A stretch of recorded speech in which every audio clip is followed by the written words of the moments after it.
নমস্কার, কেমন আছেন সবাই? আমি সুলগ্না চলে এসেছি আরেকটি নতুন ভিডিও নিয়ে। আশা করছি আপনাদের ভীষণ ভালো লাগবে। তো ভিডিওটির প্রথম থেকে শেষ পর্যন্ত দেখতে থাকুন।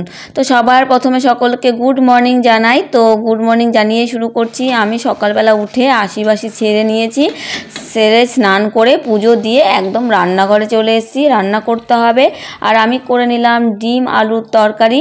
আর মা যাওয়ার পরে আজকে হলো পঞ্চম দিন। তো পঞ্চম দিন আমার রান্নাঘরে ওই ডিম আলু ডাল সয়াবিন এগুলো দিয়েই চলছে। কারণ সত্যি কথা বলতে সারাদিন কাজকর্ম করে আসার পরে আর বাজার যেতে ইচ্ছে করছে না, কারণ আস্তে আস্তে সন্ধে লেগে যাচ্ছে।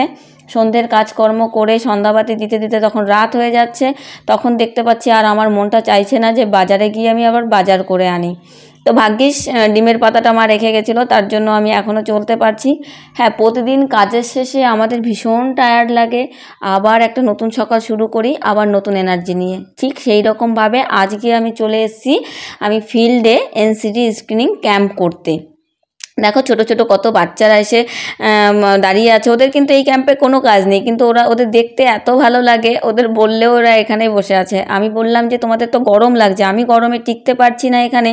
তো ওরা কোনো মতেই যাচ্ছিল না। আর সত্যি কথা বলতে আজকের টেম্পারেচার এত হাই, মানে আমি তো অস্থির হয়ে গেছি। শরীর কিন্তু টায়ার্ড, কিন্তু আমি যখন কাজে থাকি তখন কিন্তু দেখে কেউ মনে করবে না যে আমি টায়ার্ড আছি। আমি আমার কাজটাকে 100% দিয়েই করি।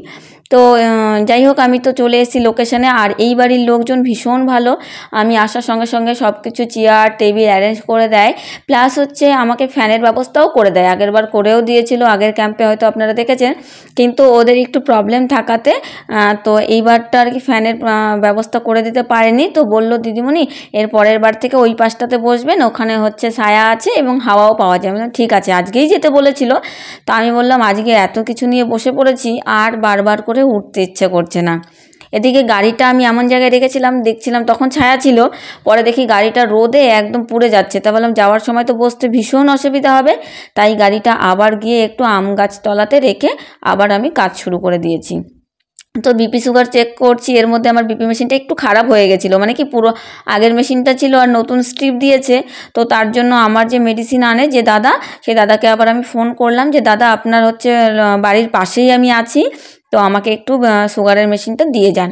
তো দাদা নতুন মেশিন দিয়ে গেছে, সেটাতে এখন ঠিকঠাক কাজ করছি। আর এখানে বিপি মাপছিলাম। সবার এত ধরনের কথার উত্তর দিতে দিতে আমার সময় যে কখন পার হয়ে যায় আমি সত্যিই বুঝে উঠতে পারি না। আমি যদি মনে হয় 2 দিন বা 5টা দিন বসে থাকি, মানে বাড়িতে যদি ঘুরতে যাই সেটা আলাদা ব্যাপার, কিন্তু বাড়িতে যদি আমি বসে থাকি তাহলে মনে হয় আমি বোরিং হয়ে যাব, কারণ সময়ই পাস হবে না। যাই হোক, কথা বলতে বলতে ক্যাম্পের অনেকটা কাজ এগিয়ে নিয়েছি। একা হাতেই সম্পূর্ণ কিছু করতে হচ্ছে। এদিকে খাতা লিখতে হচ্ছে। আমাদের এনসিটি একটা বড় খাতা আছে, যেই খাতায় অনেকগুলো কলাম আছে, যে কি খেয়ে মানে বয়স কত, এজ সেক্স ওয়েট হাইট, মানে এই সমস্ত অনেক কিছু ইনফরমেশন আছে। প্লাস ওগুলো লিখতে লিখতে আমি একা হাতে সামলাতে একটু প্রবলেম হয়, কিন্তু কোনো ব্যাপার না, সব কাজই কিন্তু প্রবলেম হবে, কিন্তু নিজে যদি সিস্টেমেটিকভাবে করানো যায় তাহলে কিন্তু কোনো অসুবিধা হয় না। চলুন তাড়াতাড়ি বাড়ি যাই, আর টিকতে পারছি না। আমার ক্যাম্পে মোটামুটি শেষ হয়ে গেছে। বাড়িতে এসে আমি প্রথমেই একটু গ্লুকন্ডি খেয়ে নিলাম, কারণ এত গরম লেগেছিল, এত ঘেমে গেছিলাম। তারপরে ফ্রেশ হয়ে চলে এসে আমি ম্যাগি করতে, প্রচণ্ড খিদে পেয়েছিল আর ডিম ভাত খেতে ইচ্ছে করছিল না, তাই ম্যাগিটা করে নিলাম। ম্যাগি করে এখন হচ্ছে মানে বাজারে যাব একটু। তো মার্কেটে গিয়ে একটু চিকেন এনেছিলাম, সেই চিকেনটা এখন রান্না করছি। তো চলুন আজকের মতো ভিডিওটা তাহলে এখানে শেষ করছি। ভালো লেগে থাকলে লাইক কমেন্ট শেয়ার করবেন, ফলো করে পাশে থাকবেন প্লিজ, আর সাপোর্ট করুন। Thanks for watching, by.